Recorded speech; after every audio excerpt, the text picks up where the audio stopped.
Salut tout le monde, vous me connaissez sûrement pas, donc moi c'est Lady Girl. Je vais vous présenter une petite vidéo en survie sur la map Résistance. Comme vous pouvez voir, je suis à la vague 54 et je suis en solo, donc en solo c'est bien plus dur qu'à 2 joueurs.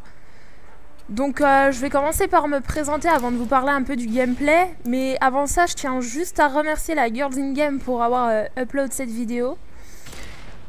Donc pour vous parler un peu de moi, je suis une gameuse de 18 ans. J'ai commencé les FPS il y a 1 an sur World at War. Je jouais juste en zombie et ensuite je suis passée sur Black Ops et j'ai commencé à jouer avec plusieurs personnes en live.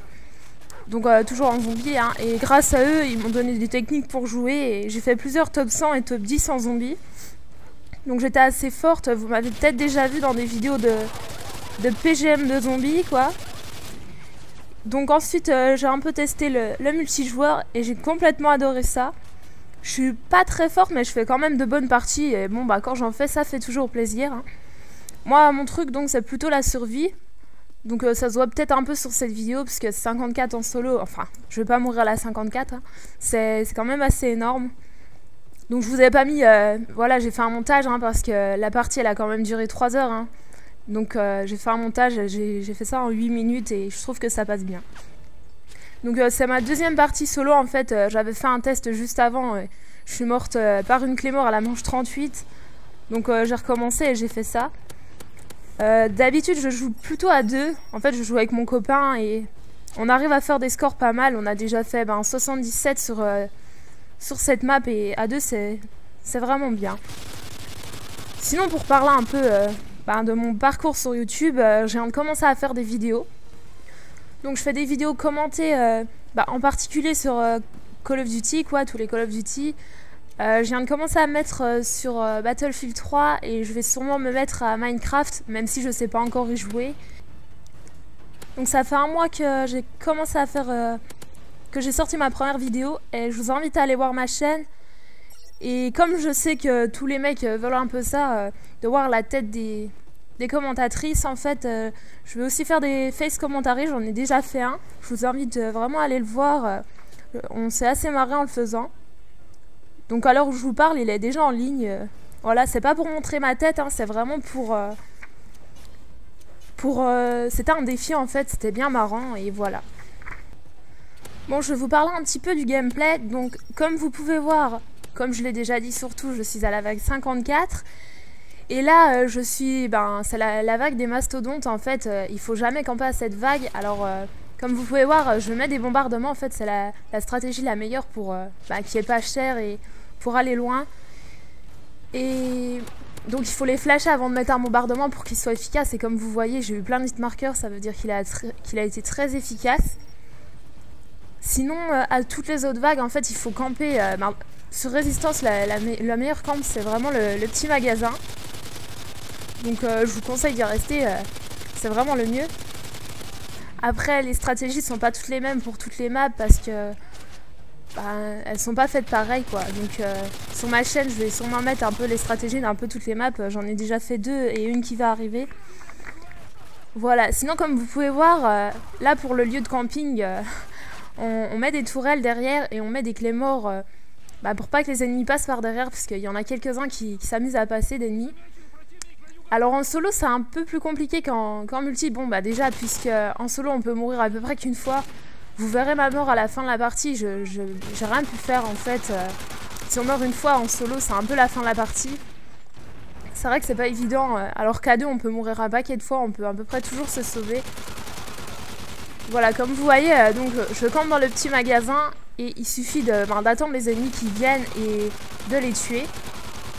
Et ce que je vous conseille en fait déjà comme arme, comme vous pouvez voir j'ai 2 grosses mitraillettes, je peux pas vous dire le nom exact, hein, je les connais pas toutes par cœur. Donc le mieux c'est les 2 dernières grosses mitraillettes, enfin les fusils mitrailleurs plutôt, de la boîte. Donc nous on met poignée et viseur laser avec, en fait c'est un peu le mieux pour pas que ça bouge trop, pour les tuer de loin. C'est vrai qu'ils arrivent de vraiment loin, des fois c'est pas évident de les tuer. Ensuite je vous conseille comme à tout passe-passe et quick revive en fait, enfin je sais pas comment ça s'appelle, auto-résurrection je crois là-dedans. Et donc je vous conseille ça, puisque auto-résurrection déjà en solo c'est vraiment, c'est obligé quoi, c'est obligatoire. Si vous l'avez pas, si vous êtes mort, vous êtes sûr de mourir. Déjà que vous êtes presque sûr de mourir en temps normal, donc c'est pas évident quoi sinon. Et sinon, vous prenez passe-passe tout simplement parce que pour camper, surtout en solo quoi, c'est carrément utile de recharger rapidement quand les ennemis viennent, rentrent dans le magasin et on est souvent envahi en fait. Donc c'est bien plus pratique de recharger vite fait. Sinon j'ai oublié de dire, pour réanimation là, le mieux, même quand vous êtes à deux, c'est de le prendre. Bon bien sûr les meilleurs PGM de survie en fait ils le prennent pas. Bon c'est des PGM, ils se servent du cadavre de l'autre comme bouclier, mais bon moi j'essaye de donner des conseils plus pour des débutants que pour des PGM, hein, c'est logique. Ils s'amusent pas à regarder des vidéos de toute façon, les mecs qui sont forts. Et donc quand vous le prenez à deux, en fait, quand l'un meurt, l'autre a juste à flasher les ennemis, et l'autre, vu qu'il va pas se prendre de balles, il va se réanimer tout seul, et ça peut être vraiment pratique. Sinon, j'ai oublié de dire, en fait, à la manche des mastodontes de tout à l'heure, vous avez peut-être remarqué que j'avais pris une espèce de section delta, là où je sais plus comment il s'appelle, ceux-là, il y a des mecs avec moi. Mais je vous les déconseille vraiment, en fait, c'était un fail de ma part, cette fois-là. Je les avais pris parce que je voulais prendre un bombardement et j'ai pas fait exprès en fait, j'ai pris ça. C'était un peu dommage que j'avais déjà plus beaucoup de sous. Enfin c'est pas bien grave, hein, mon but c'était 50 manches. Donc franchement ces mecs là je vous les déconseille tout simplement puisque ils vont pas faire grand chose, ils vont vous coûter cher et en plus parfois ils vous bloquent. Moi c'est souvent que quand j'en ai je les tue parce qu'ils sont chiants en fait. Une fois j'ai eu une partie vague 30 quand je débutais, je trouvais ça énorme. À la vague 30, ils m'ont bloqué et c'était un peu rageant. Sinon, pour toutes les manches des mastodontes, je vous conseille vraiment le blindage. Parce que bon, au début, je sais pas si vous avez bien regardé au début de la vidéo, il faut sortir par derrière et il y a les mastodontes qui vous tirent dessus en fait. Et donc, vous prenez plein de balles et si vous n'avez pas de blindage, vous avez une chance sur deux de mourir. C'est vraiment conseillé. Après, aux autres manches, je vous le conseille pas du tout. Après, vous pouvez l'acheter, hein. C'est vous qui voyez. Donc là sur la vidéo vous voyez on arrive à la dernière manche où j'ai survécu. Je vais bientôt mourir. Enfin c'est pas grave, hein, je comptais pas faire beaucoup plus de manches que ça. J'étais déjà super contente. En fait j'ai fait un bon score exprès pour passer à la Girls in Game. Voilà sinon ce que je peux vous conseiller pour aller loin c'est de toujours, mais vraiment toujours avoir des flashs sur vous. Déjà en solo c'est vraiment utile. Ensuite à deux joueurs, comme je vous ai dit on peut réanimer son coéquipier en flashant les ennemis, c'est bien pratique plutôt que d'aller dans le tas et de mourir. Et pareil, si votre coéquipier se fait avoir par un chien, il faut pas lui tirer dessus pour tuer le chien. Il faut flasher les ennemis et il faut rien faire d'autre parce que sinon vous allez tuer votre coéquipier, c'est pas très pratique. Donc là vous allez voir, je vais enfin mourir. C'est ça que je vous disais en fait, même avec réanimation à partir d'une certaine manche, si vous êtes en solo et que les ennemis sont pas flashés, vous pouvez pas faire grand chose.